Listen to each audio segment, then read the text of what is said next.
Yang kembali lagi bersama saya Prasetya Fadi Aditya, hanya di Propaganda, program sepak bola untuk Anda. Di segmen pertama tadi, Aun dan Randi telah memberikan prediksi mereka soal siapa juara Premier League. Namun tentu saja, dalam sebuah liga, tentu tak akan seru apabila tidak ada yang namanya tim kejutan. Musim lalu ada Leicester City dan West Ham United yang berhasil finish di atas Tottenham Hotspur. Lantas bagaimana dengan musim ini? Adakah tim yang akan membuat kejutan? Berikut ulasannya.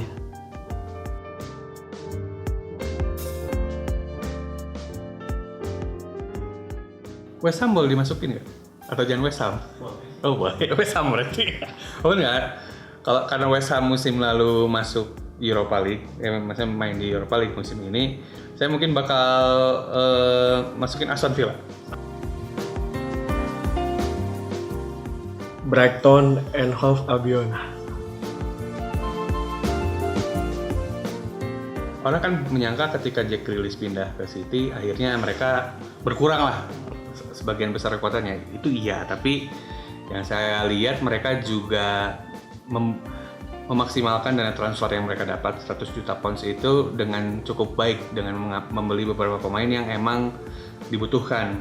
Emiliano Buendia, terus juga salah satu favorit saya juga Leon Bailey, beli Danny Ings juga.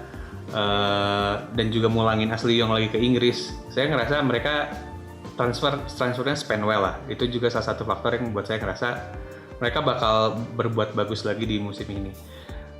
Emiliano Martinez masih jadi salah satu kiper yang tampil bagus juga di musim sekarang. Mungkin belum ngesing aja.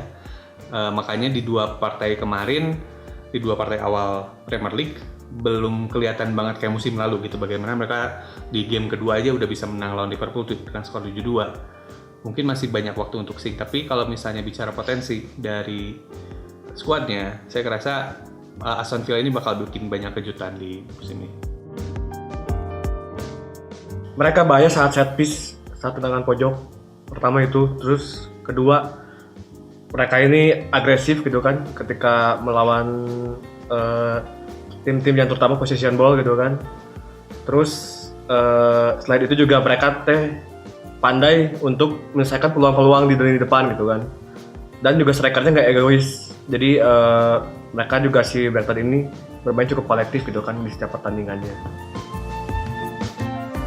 Kelemahannya adalah mereka nggak punya back tengah yang firm sebenarnya. Tyrone Mings dan juga Ezri Konsa itu masih muda banget. Mereka sebenarnya butuh sosok back senior di lini pertahanan mereka. Apalagi kipernya juga bukan kiper senior juga. Emiliano Martinez kan istilahnya karirnya baru naik lah gitu. Jadi kiper utama di usia 26-27 gitu. Ini mereka buat saya butuh senior figure di lini pertahanan. Karena kanannya kan Metikas, di kirinya Matthew Target. Butuh banget senior figure di lini pertahanan, karena mau gak mau kalau misalnya bertemu penyerang yang lebih berkelas, ketemu penyerang-penyerang yang lebih jago, mereka kan pasti butuh pemain bertahan dengan pengalaman. Jadinya bisa tetap keep calm gitu untuk ketika menghadapi para penyerang tersebut. Kelemahannya Brighton ini sering kehilangan bola. Terus mereka ini sering membiarkan lawan-lawan untuk menciptakan peluang dengan adanya ruang-ruang yang kosong gitu kan. Jadi kayak di bagian half space-nya si Brighton ini sering kosong, sehingga lawan tuh sering banget punya kesempatan untuk mencetak gol dari jarak jauh ataupun umpan terobosan ke dalam kotak penalti dari ruang-ruang kosong di half space itu gitu.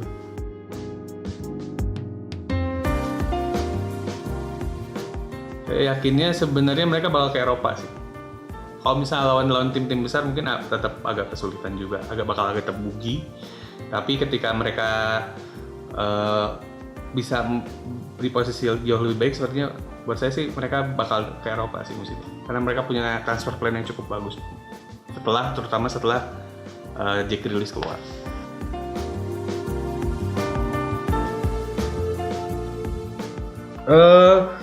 Si Brighton ini dia tuh musim kemarin termasuk dia yang killing gitu ya. Dia tuh beberapa kali mengejutkan dengan mengalahkan tim-tim besar gitu kan. Terus kemudian mereka ini tuh nggak banyak bongkar pasang pemain juga di skuadnya. Yang artinya dari sang manajer si Graham Potter ini juga dia udah tahu karakter si kesebelasannya kayak gimana gitu kan. Nah, yang paling menarik dari si Brighton ini, mereka punya dua center back yang besar gitu ya, sehingga di set piece itu dia kenapa berbahaya karena si Lewis Dunk sama Davi ini sering untuk menciptakan gol melalui set piece. Dua udara mereka juga cukup bagus gitu kan.